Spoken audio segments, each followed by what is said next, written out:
ಮಂಗಳೂರಿನ ಪುರಭವನದಲ್ಲಿ ದಕ್ಷಿಣ ಕನ್ನಡ ಜಿಲ್ಲಾ ಕಾಂಗ್ರೆಸ್ ಅಲ್ಪಸಂಖ್ಯಾತ ಘಟಕದ ನೂತನ ಜಿಲ್ಲಾಧ್ಯಕ್ಷರ ಪದಗ್ರಹಣ ಮತ್ತು ಭಾವೈಕ್ಯತಾ ಸಮಾವೇಶ ನಡೆಯಿತು. ಮಂಗಳೂರಿನ ಪುರಭವನದಲ್ಲಿ ಅಲ್ಪಸಂಖ್ಯಾತ ಘಟಕದ ನೂತನ ಜಿಲ್ಲಾಧ್ಯಕ್ಷರ ಪದಗ್ರಹಣ ಮತ್ತು ಭಾವೈಕ್ಯತಾ ಸಮಾವೇಶಕ್ಕೆ ಮಾಜಿ ಸಿಎಂ ಸಿದ್ದರಾಮಯ್ಯ ಚಾಲನೆ ನೀಡಿದರು. ಬಳಿಕ ಮಾತನಾಡಿದ ಅವರು, ನರೇಂದ್ರ ಮೋದಿ ಗೋಮುಖ ವ್ಯಾಘ್ರ, ಸಂವಿಧಾನ ತಿದ್ದುಪಡಿ ಕುರಿತು ಮಾತನಾಡಿರುವ ಅನಂತಕುಮಾರ್ ಹೆಗಡೆ ವಿರುದ್ಧ ಕ್ರಮ ಕೈಗೊಂಡಿಲ್ಲ. ಅಮಿತ್ ಶಾ ವಿರುದ್ಧ ಕೂಡ ಕ್ರಮ ಕೈಗೊಂಡಿಲ್ಲ. ಅನಂತಕುಮಾರ್ ಹೆಗಡೆ ಗ್ರಾಮ ಪಂಚಾಯತ್ ಸದಸ್ಯನಾಗೋಕ್ಕೂ ನಾಲಾಯಕ್ ಎಂದು ಅವರು ಹೇಳಿದ್ರು. ಅನಂತಕುಮಾರ್ ಹೆಗಡೆ ಇದ್ದಲ್ಲ, ಕೇಂದ್ರದ ಮಂತ್ರಿ ಆಗ್ಬಿಟ್ಟಿದ್ದಾನೆ. ಅವರು ಗ್ರಾಮ ಪಂಚಾಯತಿ ಸದಸ್ಯನಾಗೋಕ್ಕೂ ಕೂಡ ನಾಲಾಯಕ್. ನಾವೆಲ್ಲ MLA-ಗಳಾಗೋದು, ಮಂತ್ರಿಗಳಾಗೋದು, MP-ಗಳಾಗೋದು, ಮುಖ್ಯಮಂತ್ರಿಗಳಾಗೋದು, ಪ್ರಧಾನಮಂತ್ರಿಗಳಾಗೋದು ನಮ್ಮ ಸಂವಿಧಾನದಿಂದ, ಬಾಬಾ ಸಾಹೇಬ್ ಅಂಬೇಡ್ಕರ್ ಅವರು ಕೊಟ್ಟಿರ್ತಕ್ಕಂಥ ಸಂವಿಧಾನದಿಂದ. ನಾನೇನಾದ್ರು ಮುಖ್ಯಮಂತ್ರಿ ಆಗಿದ್ರೆ because of our constitution, not because of anybody's mercy. ಇವತ್ತು ಪ್ರಧಾನಮಂತ್ರಿ ನರೇಂದ್ರ ಮೋದಿ ಆಗಿದ್ರೆ ಭಾರತದ ಸಂವಿಧಾನದಿಂದ ನರೇಂದ್ರ ಮೋದಿ ಪ್ರಧಾನಮಂತ್ರಿ ಆಗಿ, ಇವತ್ತು ಅವ್ರ ಶಕ್ತಿಯಿಂದ ಆಗಿರೋದಲ್ಲ. ಅನಂತಕುಮಾರ್ ಹೆಗಡೆ ನಾವು ಅಧಿಕಾರಕ್ಕೆ ಬಂದಿರೋದೇ ಸಂವಿಧಾನ ಬದಲಾವಣೆ ಮಾಡಲಿಕ್ಕೆ ಅಂತ ಹೇಳಿದ್ರೆ ನರೇಂದ್ರ ಮೋದಿ ಏನಾದ್ರು ಅವ್ರ ಮೇಲೆ ಕ್ರಮ ತಗೊಂಡ್ರ, ಅಮಿತ್ ಶಾ ಅವ್ರ ಮೇಲೆ ಏನಾದ್ರು ಕ್ರಮ ತಗೊಂಡ್ರ, ಮತ್ತೆ ಹಿಂಸೆಗೆ ಪ್ರಚೋದನೆ ಅಲ್ವಾ, ಅಶಾಂತಿಗೆ ಪ್ರಚೋದನೆ ಅಲ್ವಾ? ಇದನ್ನ ನಾವು ಎಲ್ಲರೂ ಒಗ್ಗಟ್ಟಾಗಿ ಖಂಡಿಸಬೇಕು. ಗೋಹತ್ಯೆ ನಿಷೇಧವನ್ನ ಒಂದು ಧರ್ಮವನ್ನ ಗುರಿಯಾಗಿಸಿ ಜಾರಿ ಮಾಡಿದ್ದಾರೆ. ಬೀಫ್ ತಿನ್ನುವುದು ಅವರವರ ಆಹಾರದ ಹಕ್ಕಾಗಿದೆ. ಅದನ್ನ ನಿಯಂತ್ರಣ ಮಾಡೋಕೆ ನೀವ್ಯಾರು? ನಾನು ಇಲ್ಲಿವರೆಗೆ ಬೀಫ್ ತಿಂದಿಲ್ಲ. ತಿನ್ನಬೇಕು ಅನ್ಸಿದ್ರೆ ಬೀಫ್ ತಿಂತೇನೆ. ಅದನ್ನ ಕೇಳೋಕೆ ಬಿಜೆಪಿಯವರು ಯಾರು?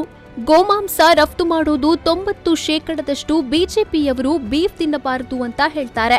ಆದ್ರೆ ಆಸ್ಟ್ರೇಲಿಯಾದಿಂದ ಬಂದ ಬೀಫ್ ಅನ್ನ ತಿನ್ನಬಹುದು ಅಂತ ಹೇಳ್ತಾರೆ ಎಂದು ಬಿಜೆಪಿ ನಾಯಕರ ವಿರುದ್ಧ ವಾಗ್ದಾಳಿಯನ್ನ ನಡೆಸಿದ್ರು.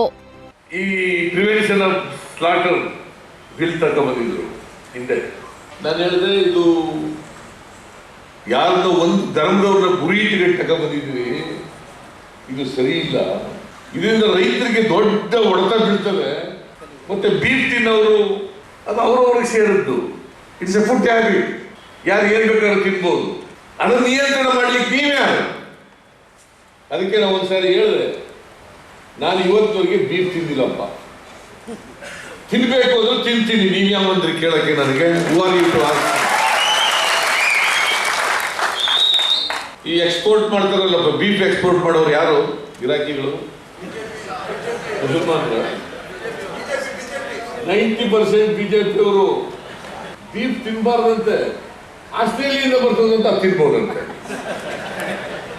ಆಸ್ಟ್ರೇಲಿಯಾದಿಂದ ಬರ್ತದಲ್ಲ ಬೀಫು, ನ್ಯೂಜಿಲೆಂಡಿಂದ ಬರ್ತದಲ್ಲ ಬೀಫ್, ಅದು ತಿನ್ಬೋದಂತೆ. ಇಲ್ಲಿ ಅದು ತಿನ್ಬಾರ್ದು. ಇಲ್ಲಿ ಬೇಕಾದ್ರೆ ಕ್ವಾಣ ತಿನ್ನಿ ಅಂತಾರೆ. ಕ್ವಾಣ ಪ್ರಾಣಿ ಅಲ್ವೋ? ಅನಂತರ ಮಾತನಾಡಿದ ಕೆಪಿಸಿಸಿ ಕಾರ್ಯಾಧ್ಯಕ್ಷ ಸಲೀಂ ಅಹಮದ್ ಅವರು, ಬಿಜೆಪಿ ಸರ್ಕಾರದ ಆಡಳಿತ ನೋಡಿ ಜನತೆ ಭ್ರಮಾನಿರಸನಗೊಂಡಿದ್ದಾರೆ. ಮುಂದಿನ ದಿನಗಳಲ್ಲಿ ರಾಜ್ಯ ಹಾಗೂ ಕೇಂದ್ರದಲ್ಲಿ ಮತ್ತೆ ಕಾಂಗ್ರೆಸ್ ಅಧಿಕಾರಕ್ಕೆ ಬರಲಿದೆ. ಕೇಂದ್ರದಲ್ಲಿ ರಾಹುಲ್ ನೇತೃತ್ವದ ಸರ್ಕಾರ ಅಧಿಕಾರಕ್ಕೆ ಬರಲಿದೆ. ಮೋದಿ ಸರ್ಕಾರ ಸುಳ್ಳು ಆಶ್ವಾಸನೆ ಕೊಡ್ತಾ ಇದೆ. ರಾಜ್ಯದಲ್ಲಿ ಬಿಜೆಪಿ ಸರ್ಕಾರ ವಾಮ ಮಾರ್ಗದ ಮೂಲಕ ಅಧಿಕಾರಕ್ಕೆ ಬಂದಿದೆ. ರಾಜ್ಯದ ಬಿಜೆಪಿ ಸರ್ಕಾರ ಭ್ರಷ್ಟಾಚಾರದಲ್ಲಿ ತೊಡಗಿದೆ. ಸರ್ಕಾರದ ವಿರುದ್ಧ ಹೋರಾಟ ಅನಿವಾರ್ಯವಾಗಿದೆ ಎಂದು ಹೇಳಿದ್ರು. ಅವರ ತಪ್ಪುಗಳನ್ನು ನೋಡ್ತಾ ಅವರ ಬಣ್ಣದ ಮಾತುಗಳನ್ನ ಬಲಿಯಾಗಿ ಅಧಿಕಾರ ಕೊಟ್ಟಿದ್ದಾರೆ. ಆದರೆ ಮತ್ತೆ ಜನ ಇವತ್ತು ಕಾಂಗ್ರೆಸ್ ಪಕ್ಷದ ಕಡೆ ನೋಡ್ತಾ ಇದ್ದಾರೆ. ಈ ರಾಷ್ಟ್ರ ಅಭಿವೃದ್ಧಿ ಆಗಬೇಕಾದ್ರೆ, ಕೋಮು ಸೌಹಾರ್ದ ಇರಬೇಕಾದ್ರೆ, ಕೋಮು ಸಾಮರಸ್ಯ ಇರಬೇಕಾದ್ರೆ ಅದು ಕಾಂಗ್ರೆಸ್ನ ಮಾತ್ರ ಸಾಧ್ಯ ಅಂತ ಹಿನ್ನೆಲೆಯಲ್ಲಿ ಜನ ಇವತ್ತು ಕಾಂಗ್ರೆಸ್ ಪಕ್ಷ ಮುಂದೆ ಬರುವಂತಹ 2023 ಹಾಗೂ 24ರಲ್ಲಿ ರಾಜ್ಯದಲ್ಲಿ ಕಾಂಗ್ರೆಸ್ ಪಕ್ಷ ಸರ್ಕಾರ ಅಧಿಕಾರಕ್ಕೆ ಬರುತ್ತೆ. ಅದೇ ರೀತಿ ಕೇಂದ್ರದಲ್ಲಿ ಕೂಡ UPA ನೇತೃತ್ವದ ರಾಹುಲ್ ಗಾಂಧಿ ನೇತೃತ್ವದ UPA ಸರ್ಕಾರ ಅಧಿಕಾರಕ್ಕೆ ಬಂದೇ ಬರುತ್ತೆ. ರಾಹುಲ್ ಗಾಂಧಿ ದೇಶದ ಪ್ರಧಾನಮಂತ್ರಿ ಆಗ್ತಾರೆ ವಿಶ್ವಾಸ ವ್ಯಕ್ತಪಡಿಸಿದ್ದಾರೆ. ಅನಂತರ ಕಾಂಗ್ರೆಸ್ ಮುಖಂಡ ಬಿಕೆ ಹರಿಪ್ರಸಾದ್ ಅವರು ಮಾತನಾಡಿ, ನಕಲಿ ದೇಶಭಕ್ತರು ಏನ್ ಮಾಡಿದ್ದಾರೆ? ನಕಲಿ ದೇಶಭಕ್ತರಿಂದ ನಾವು ದೇಶಭಕ್ತಿ ಕಲಿಯಬೇಕಾಗಿಲ್ಲ. ಶಕ್ತಿ ಇಲ್ಲದವರಿಗೆ ಮೀಸಲಾತಿ ಬೇಕು, ಬಲಾಢ್ಯವುಳ್ಳವರಿಗೆ ಮೀಸಲಾತಿ ಕೊಡುವುದಲ್ಲ ಎಂದು ಹೇಳಿದ್ರು.